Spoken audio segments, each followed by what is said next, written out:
Bienvenue dans notre nouvelle série de vidéos sur la cinématique. Aujourd'hui, nous allons faire un exercice qui parle à la fois d'un mouvement rectiligne uniforme et d'un mouvement rectiligne uniformément varié. Bien, on nous demande ici de déterminer l'équation horaire du mouvement du mobile sur chaque phase. Et il s'agit ici d'un mobile qui se déplace sur une droite et qui part de l'origine du repère à l'instant t égale à 0 secondes. Ici, nous avons les variations de Vx en fonction du temps. Le temps étant ici en secondes. Bien, donc nous allons mettre ici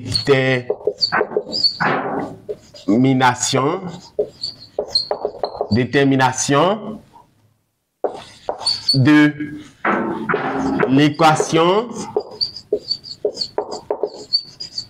horaire du mouvement.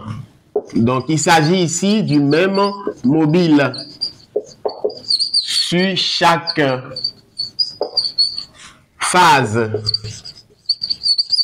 Bien. Donc, ici, nous voulons déterminer l'équation horaire du mouvement sur chaque phase. Bien. Ici, lorsque nous abordons chaque phase, nous avons l'obligation de déterminer d'abord la nature du mouvement. Lorsque nous parlons de phase ici, on parle d'abord de 0 à 5 secondes, après de 5 à 15 secondes et après de 15 à 20.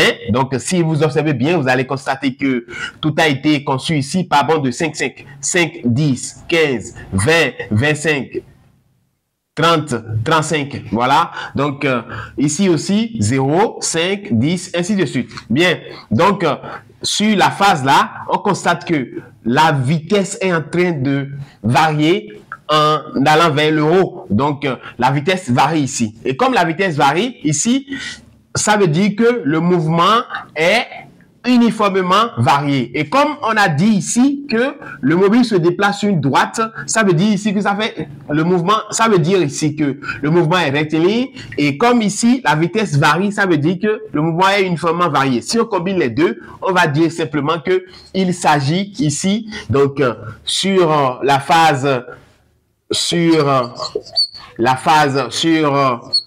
l'intervalle de 0 plutôt de 0 secondes à 5 secondes, en réalité, il s'agit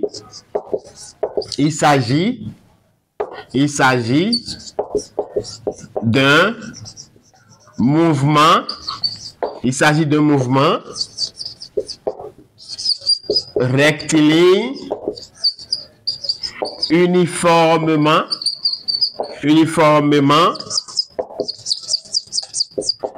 varié.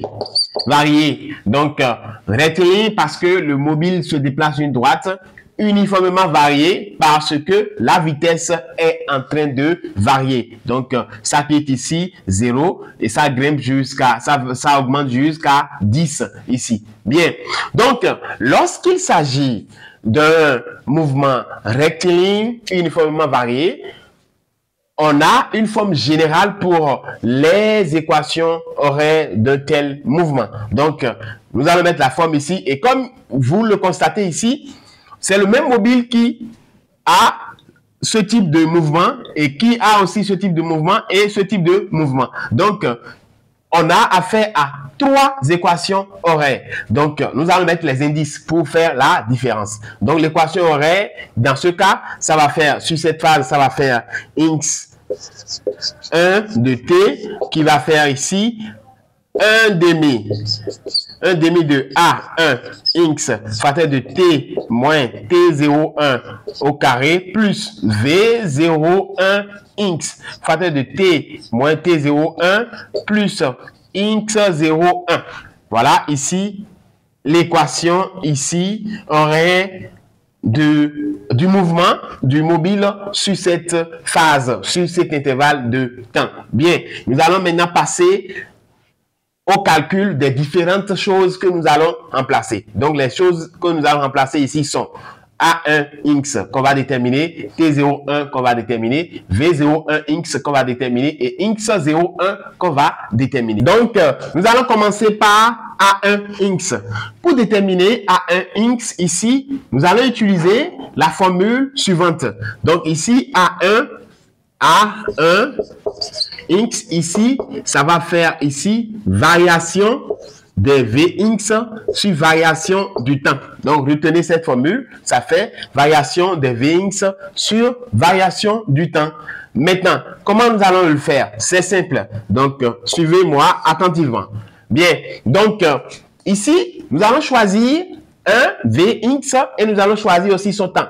Donc, pour le faire, nous allons observer les points. Donc, nous allons observer ce point-là et ce point. Ce sont les points qui délimitent en réalité le type de mouvement sur cette phase. Bien, donc ici, le point qui est là, ses coordonnées sont ici T qui fait 5 et ici Vx qui fait 10. Donc, pour Vx égale à 10 ici, le T ici correspond à 5. Donc, ça fait 5 ici. Donc, nous allons faire moins. Parce qu'on a dit variation. Donc, ça fait final moins initial. C'est pourquoi j'ai commencé par ce point. Je pouvais commencer ici, mais ici, c'est le début. Donc, on va faire ici final moins initial. Donc, on a vu ce point ici. Son VI, ça fait 10. J'ai mis ça en haut ici. Et là, son T, ça fait 5 aussi. J'ai mis ça en bas. Donc, ça doit garder le même ordre. Nous allons attaquer maintenant ici. Le point qui est l'origine du repère. Son Vx, ça fait 0. Donc, ça fait 0 ici. Et son T aussi, ça fait 0. Donc, ça fait ça ici. Donc, ça fait ici 10 moins 0, ça fait 10. 5 moins 0, ça fait 5. Donc, ici, ça fait 10 divisé par 5. Ça nous donne ici 2 mètres par seconde carré. Donc, ici, c'est notre AX qu'on a à ce niveau. Nous allons maintenant passer à la détermination de T01. Bien, donc pour déterminer T01, comme on l'avait dit dans le cours, ça fait instant de démarrage moins l'origine des dates. Bien, ici, on n'a pas précisé directement l'instant de démarrage. Maintenant, on peut choisir des heures et calculer quand même parce que ici, notre phase ici a démarré à T égale à 0 secondes. Donc, si on veut calculer ici, le T01, ça doit faire ici 0 moins 0. Donc ici, le T01, ça fait toujours 0 secondes parce que ça a démarré par là. Il n'y avait pas de mouvement précédent. Donc, ça veut dire que l'heure de démarrage coïncide avec l'origine des dates ici. Donc, ça fait 0 secondes. Bien. Donc, nous allons maintenant calculer V01X. Pour le V01X, par définition, c'est la vitesse en réalité du mobile au démarrage. Le mobile a démarré ici à T égale à 0 secondes, comme ça se dit là. Donc, ça veut dire qu'il n'y avait pas de mouvement précédent.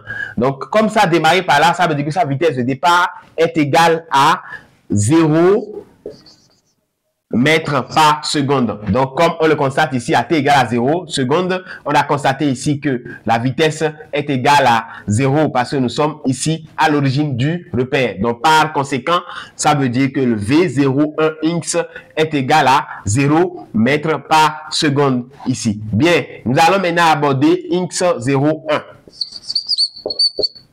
X01, étant donné que c'est toujours le début et le mobile n'avait pas encore parcouru une certaine distance et c'est toujours le début, ça veut dire que ça a démarré par le point qui était l'origine des espaces. Par conséquent, ici, ça veut dire que le X01 est égal à 0. Donc, X01 ici est égal à 0 mètres. Voilà, parce que c'est le début de tous les mouvements ici. Il n'y avait pas un mouvement qui précède. Donc, par conséquent, ici, ça fait 0 mètres. Bien, donc, lorsque nous avons les informations comme ça, les informations qui sont là, on a déjà tout ce qu'on peut remplacer dedans. Nous allons maintenant passer à la phase où nous allons remplacer. Pour le remplacer, on aura X1 de T qui fait 1 demi de A1X qui fait 2, facteur de T moins 0 au carré, plus V01X qui fait 0 ici, facteur de T moins 0 ici, plus 0 également. Donc ici, 1 demi fois 2, ça fait 2 sur 2. Sur 2. Ici, t moins 0, ça fait ici t, donc ça fait ici t au carré. 0 fois tout ceci, ça fait 0. Donc ici, 2 sur 2, ça fait 1. 1 ici fois t au carré, ça fait t au carré. Bien, donc ici, notre x1 de t ici, ça fait t au carré. Et comme nous avons exprimé en mètres, nous allons mettre ça comme ça. Donc ici, ça fait ici t au carré. Notre équation aurait x1 de t égale à t au carré. Bien, nous allons passer maintenant à la deuxième phase. Alors, la deuxième phase est la phase sur laquelle on a l'intervalle de 5 secondes à 15 secondes. Donc, sur cet intervalle, vous allez constater ici, donc, nous avons dit qu'à chaque fois, nous allons déterminer d'abord la nature du mouvement avant de déterminer l'équation horaire du mouvement. Bien, donc ici, ça fait de 5 à 15 secondes. Donc, de 5 secondes, à partir de 5 secondes, on est ici. À partir de 15 secondes, on est là. Donc, d'ici à là, on constate que la vitesse ne varie plus. Donc, c'est maintenu sur 10. Si on prend n'importe quel point ici, on projette ça. Ici, ça va tomber sur 10. Donc, comme ça va tomber sur 10, ça veut dire que la vitesse est coincée sur 10. Par conséquent, la vitesse ici est une constante. Et lorsque la vitesse est une constante, ça veut dire que le mouvement est uniforme. Alors que, d'après l'information là, on sait que le mouvement était rectiligne. Donc, si on combine les deux, ça veut dire que le mouvement est rectiligne uniforme. Donc, il s'agit d'un mouvement. Il s'agit d'un mouvement rectiligne uniforme. Bien, donc lorsqu'il s'agit d'un mouvement rectiligne uniforme, la forme générale de l'équation horaire est x de t égale à v, x facteur de t moins t0 plus x0. Et ici, comme on avait déterminé déjà une équation horaire, à laquelle on avait attribué les indices 1, 1. Ici, maintenant, nous allons attribuer les indices 2, 2. Donc, on aura l'équation horaire x2 de t qui va faire ici v de x facteur de t moins t02 plus x02. Voilà la forme générale de l'équation horaire ici. Bien, donc nous avons trois choses à remplacer. Lorsque le mouvement est rectiligne uniforme, on a trois choses à remplacer. Donc on va déterminer V2, x, T02 et x02. Bien, donc le V2x qu'on va déterminer ici, lorsque le mobile a déjà effectué une phase, avant de démarrer une autre phase, il faut faire très attention. On considère énormément les informations de la phase passée. Bien, on constate ici que la phase de 5 à 15 secondes a démarré ici, n'est-ce pas? Donc, par conséquent, c'est la fin de la phase précédente qui correspond au début de la nouvelle phase. Donc, ici, notre V de X, ici, c'est à ce niveau, parce que notre V de X, ici, c'est la vitesse avec laquelle ça fait... Le mobile a pu tenir toute la phase. Donc, on constate ici que d'ici à là, la vitesse est bloquée sur 10 mètres par seconde. Donc, ça veut dire que notre V de X est égal à 10 mètres par seconde. Donc, c'est avec 10 mètres par seconde, ça a démarré. Et ça termine aussi avec 10 mètres par seconde, puisque la vitesse n'a pas varié. Bien. Donc, nous allons aborder maintenant le T0 de T02 ici, T02 à ce niveau. Le T02, ça fait l'instant de démarrage ici, moins l'origine des dates. Donc, comme on le disait, ici, ça a démarré, la phase ici a démarré 5 secondes après le début du mouvement. Donc, le début du mouvement ici, c'est 5 secondes. Donc, ici, notre T02, même si on fait la soustraction, ça va donner ici 5 secondes. Donc, notre T02 ici, ça fait 5 secondes. Comprenez que lorsqu'on ne donne pas l'heure de démarrage en réalité, on prend la durée en réalité après laquelle le mouvement a démarré. Donc, ça a démarré 5 secondes. Ça veut dire que le T02, ça fait 5 secondes. Parce que ça a démarré 5 secondes après le début. Lorsque l'heure de démarrage n'est pas mentionné. C'est comme ça on procède pour les T0. Bien, donc ça fait 5 secondes. Comme ça a démarré à 5 secondes après le début, alors que ça a démarré à T0, donc ça veut dire que ça fait 5 secondes moins 0, ça fait toujours 5 secondes. Bien, ici. Alors, on a fini avec T02, on va aborder maintenant X02. Nous allons passer maintenant à X02. X02 ici, X02, par définition, X0, c'est l'abscisse du mobile au démarrage de la phase du mouvement. Donc ici, le mouvement a démarré ici en ce point. Donc, par conséquent, lorsqu'on nous dit de déterminer X02 ici, ça revient à déterminer le X en réalité au début de la phase de démarrage à ce niveau. Eh bien, comme nous savons que il y a déjà un mouvement précédent, donc je faisais allusion à ça tout à l'heure. Il y a un mouvement précédent. Avant la phase, là, il y avait déjà une phase de 0 à 5 secondes. Donc, la fin de cette phase correspond ici au début de la deuxième phase. Par conséquent, si on veut le X0 ici, ça veut dire que ça correspond au X à la fin de la première phase, c'est-à-dire du premier mouvement. Donc, nous allons utiliser l'équation horaire du premier mouvement. Puisque si on arrive à calculer l'abscisse du mobile à la fin du premier mouvement, on a exactement l'abscisse du mobile au début de la deuxième phase, c'est-à-dire du deuxième mouvement. Bien, donc le premier mouvement, on avait l'équation horaire. Donc, si on arrive à remplacer le T ici, T égale à 5 secondes dans l'équation horaire du premier mouvement, on a exactement l'abscisse à la fin du premier mouvement qui correspond au début du deuxième mouvement. Donc ici, ça va faire X1 de 5 secondes. Donc, si on veut X0 du second mouvement, du deuxième mouvement, ça correspond au X de la fin du premier mouvement. Et la fin du premier mouvement, ici, c'est à T égale à 5 secondes que le premier mouvement finit. Donc, on va remplacer. Ici, ça va faire quoi?